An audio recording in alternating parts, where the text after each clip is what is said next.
శాంపిస్టన్ పరిశ్రమలో అక్రమ lay off notice యాజమాన్యం వెంటనే ఉపసంహరించుకోవాలని సిఐటియు జిల్లా అధ్యక్షులు ప్రధాన కార్యదర్శులు సిహెచ్ అన్నమనాయుడు పి తేజేశ్వరరావు డిమాండ్ చేశారు.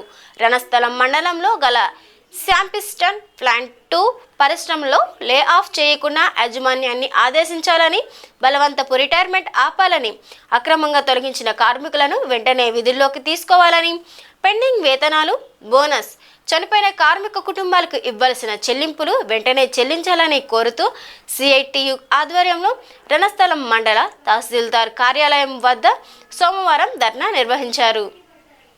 విరమించుకోవాలని, పెండింగ్ బోనస్, పెండింగ్ వేతనం చెల్లించాలని, కార్మికుల సమస్యలు పరిష్కరించాలని, బలవంత రిటైర్మెంట్ ఆపాలని కోరుతూ ఈరోజు రణస్థలం మండలం తహసీల్దార్ కార్యాలయం వద్ద సిఐటి ఆధ్వర్యంలో కార్మికులు పెద్ద ఎత్తున ధర్నా చేపట్టడం జరిగింది. యాజమాన్యం సకాలంలో జీతం చెల్లించడం లేదు. ప్రతి నెల కూడా జీతం చెల్లించకుండా కార్మికుల్ని ఈరోజు రెచ్చగొట్టే పద్ధతిలో కవింపు చర్యలకు పాల్పడతా ఉంది. మరోవైపు గత 5 సంవత్సరాలుగా వేతన ఒప్పందం చేయలేదు. 30 సంవత్సరాల పేరుతో కార్మికుల్ని ఈరోజు అర్ధాంతరంగా కార్మికుల్ని తీసివేస్తుంది, రోడ్డు పెడుతుంది. దీంతో ఇప్పుడు సుమారు 20 మంది కార్మికులను తీసివేశారు. దీంతో ఇదే జీవనంలో ఉన్నటువంటి కార్మిక కుటుంబాలు తీవ్ర ఆర్థిక ఇబ్బందులు పడుతూ వాళ్ళ పిల్లల ఫీజులు చెల్లించుకోలేక, వాళ్ళ కుటుంబాలు పోషించుకోలేక తీవ్ర ఇబ్బందులు పడుతున్నారు. ఇది సరైనది కాదు.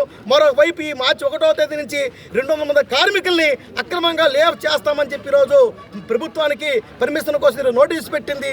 వెంటనే ప్రభుత్వం జోక్యం చేసుకొని యాజమాన్యం అక్రమ లేవ చేయకుండా ఆదేశించాలని చెప్పి కోరుతా ఉన్నాం. ఇప్పటికైనా సరే యాజమాన్యం సానుకూలంగా స్పందించి కార్మికుల సమస్యల పరిష్కారానికి ముందుకు రావాలి, తమ కార్మిక వ్యతిరేకతను విరమించుకోవాలి.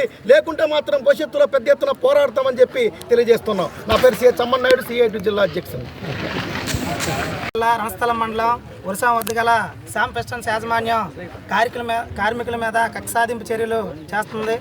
అలాగే 30 సంవత్సరాలు సర్వీస్ అని చెప్పేసి రాష్ట్రంలో ఏ ఇండస్ట్రీలో కానీ, అలాగే ఏ గవర్నమెంట్లో కానీ ఎక్కడా లేని చట్టాన్ని తీసుకొచ్చి 30 సంవత్సరాల సర్వీస్ అనే పేరుతో 50 సంవత్సరాలు 55 సంవత్సరాలు ఉన్న కార్మికులను అర్ధాంతరంగా తీసేస్తుంది.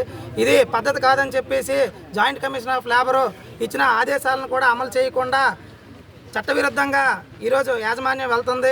అలాగే జనవరి నెల వేతనాలు కూడా ఇంతవరకు మేనేజ్మెంటు చెల్లించలేదు. అలాగే నూతన వేతన ఒప్పందం అనేది గత 6 సంవత్సరాలుగా కార్మికులకి ₹1 కూడా పెంచకుండా అదే జీతాలతో కక్ష సాధింపు చర్య చేసి అదే వేతనాలతో వర్క్ చేయించుకుంటుంది. దాని మీద కూడా యాజమాన్యం కూర్చొని చర్చించడానికి కూడా రావట్లేదు.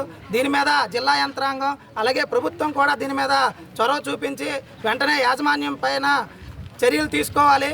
లేదు ఇదే పద్ధతిలో వెళ్తామంటే మేము కార్మికులుగా ఇంకా ఉధృతంగా కార్యక్రమాలు చేసి యాజమాన్యం మీద వర్క్ చేయడానికి మేము సిద్ధంగా ఉన్నామని చెప్పేసి తెలియజేస్తున్నాం. Union general secretary Kiran.